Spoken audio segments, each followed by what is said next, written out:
I am going to do this by this date. Just say, okay, my end goal is $1 million, or it's my own house, or it's financial freedom. And then how does that look? You know, I've got a bunch of them that I'm working towards now. And one of them will always be from when I was like 3 or 4 years old. I want a Ferrari. And you've been hanging around for some time now. And you've been telling my friends that you're the class clown. Just now realize that I ain't coming around. When I left the police, I literally job hopped for about 3 years, not knowing what I wanted to do. I was going into jobs, doing very, very well, getting bored. Because when you're a police officer, you know, I wasn't in the same four walls. Being in this place here right now, after a few days, drives me insane. So yesterday, I got up, I took my little one to school, and I went into the city, and I worked in the city all day. The hustle and bustle. I moved from one place to another. So I spent a few hours in Starbucks. Then I went and had my hair cut because I had that booked. Yeah. And then by 12 o'clock, I was in the library, and there's a big coffee shop there, and I got lots more work done. I took out of the environment, what was going on. I educated myself because I saw so many people doing different things on mobile phones, and it's like, okay, well, we know that's still where the attention is. I then took in some information about Snapchat, because although we all think it's dying and it's dead, it's actually really underpriced value at the moment. So the people who've got their heads screwed on, the likes of Gary Vee, are telling everyone how underpriced it is. So actually, if your audience is there and the attention is there, get in. You know, yes, there may not be the growth in Snapchat as there previously was, but we expected that anyway, because things can only grow for so long before they come off, before they have another growth, or before they, you know, there's always ebbs and flows. So I did all that yesterday, and then came home, had dinner with the family, and then I came in here and did a bit of work. And that's, I think, I could never do that with a day job. But that's what was driving me mad when I set the company up. It was alongside my day job. So I was trying to run it from 6 p.m. to 2 a.m., then trying to go to bed with a busy head, and then getting up at 7 to go and do my day job. And it was like that for eight or 9 months. But once you get to the point where you've made a level of income, you then have to make the decision, okay, can I then ditch the day job? Because that's what I did. Yeah. I was good it started in the November. In the following April was my plan to leave. I didn't have quite enough level of income that would suited me for my safety net. So I waited until the June, and it was the June that I handed my notice in. And as soon as I handed my notice in, I was like, okay, reasonable level of income. This is all right for the summer. Come September, I brought on my 2 biggest clients. Wow. And they've stayed with me for 3 years. That's kept me going, and I can build on other things. So for you, you know, we could set up every, if you wanted to invest, and it's invested in you. I get value from it, don't get me wrong, but you could say, like, every Saturday morning at 10 o'clock, I'm going to spend an hour with Stephen, and what I'm going to do is I'm going to take him through Adobe Premiere, I'm going to take him through Photoshop, I'm going to take him through After Effects, I'm going to record it, and then what I'm going to do is I'm going to use it as a story. Yeah. And then it's your marketing.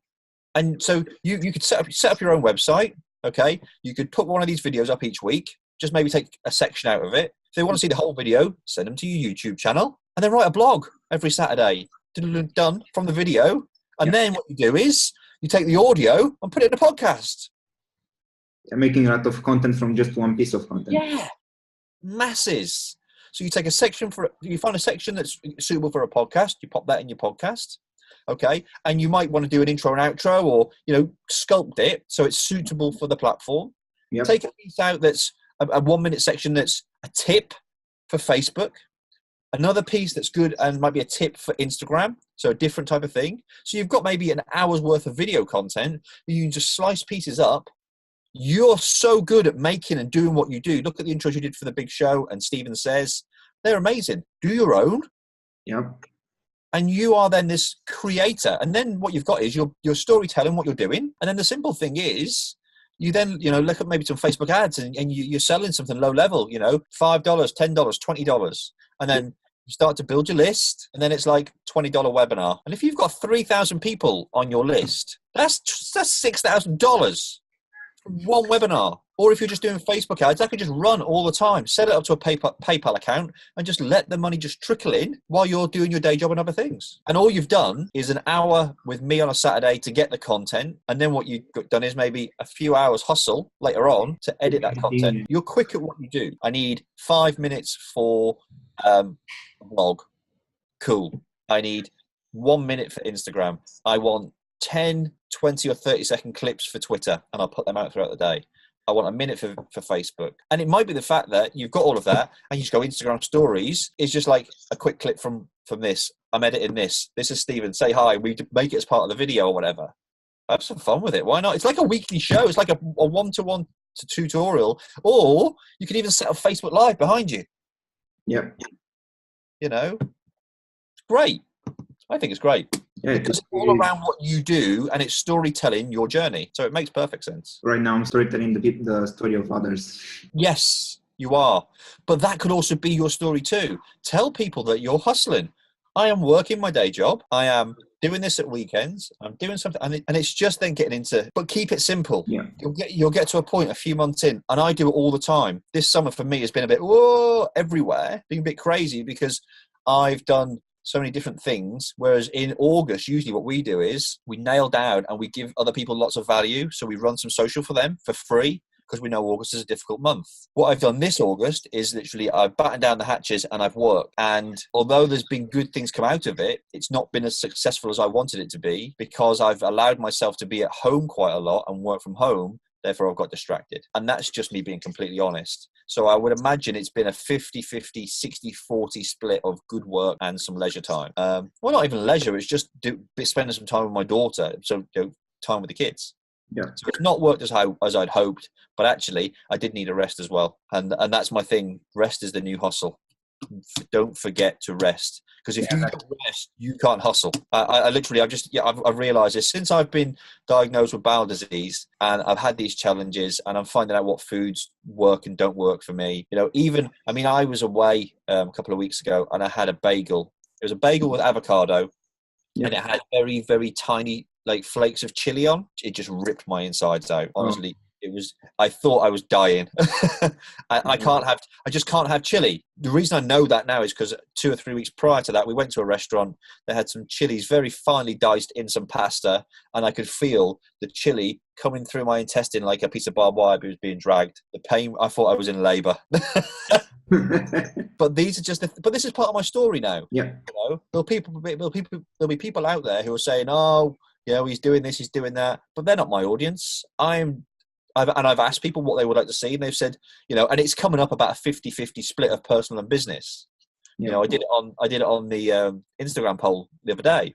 Yeah. What do you want to see from me? And it's coming. It was sort of like 60-40, then 55-45, then it was 65 the other way, and it's come out roughly about 50-50. So I just do a bit of personal life, bit of business, and then Big Daddy stuff is more the business. Yeah. But it's my story now. It's part of my life, you know. And some of the things that I'm finding as well. Now I've got the diagnosis. I know what it is, and I'm going through sort of the medication phase and the cleaning my diet up. And then you get yourself into an even keel. What then happens is, because you know what's going on, you're more aware of other things that happen to your body. Like last night, when I was a kid, I was forever clicking my fingers. You know, just knuckles and stuff. And last night I just turned my finger and the pain through my hand was unreal. And apparently this is all related. But I never realized it before. But now I'm aware. Yep. It goes back to Gary Vee, doesn't it? It's being self-aware. So it's okay, I can and can't do that anymore. What can I do that I'm still good at, or I am good at, or I can be good at? And it's just pivoting all the time. I've talked enough.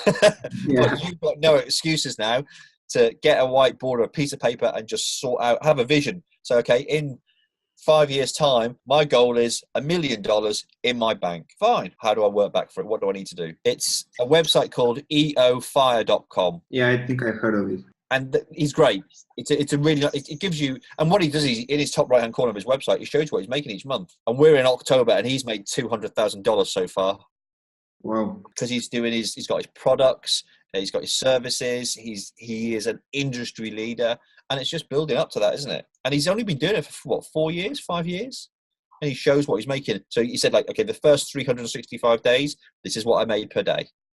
And it's all on there. I had a look last night. And I've seen him before. Is it Sean Lee Dumas or John Lee Dumas, whatever his name is? Yeah, John Lee Dumas. And set your goals, you know, and they don't have to be, I am going to do this by this date. Just say, okay, my end goal is $1 million, or it's my own house, or it's financial freedom. And then how does that look? You know, I've got a bunch of them that I'm working towards now.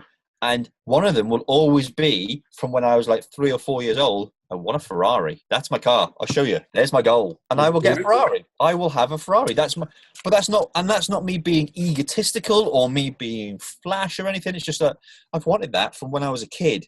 Why can't I have it? And I was driving from an old client yesterday, and I pulled away, and 4 cars down, I saw that. And I was like, that's a Ferrari. I was just like, and I'm there like a kid in a sweet shop just watching it. I was like, it looks beautiful. It sounds beautiful.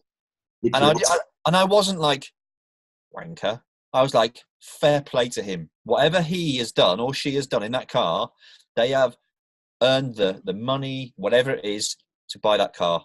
Fair play. Whereas others will look at it, will be jealous, and they will say bad things about these people. Oh, look at him, flash git and all. I'm like, no, he's earned the right to drive it. Yep. He's bought it. Even if he's gone out and hired the car for the day, okay, he's made the money, earned the money to pay for the hire. Go and enjoy it. I want to give you a massive thank you for watching this episode of The Big Show. If you've enjoyed it, then please like it. If you know someone who'll benefit from it, then please share it with them. I would love you to subscribe to our channel.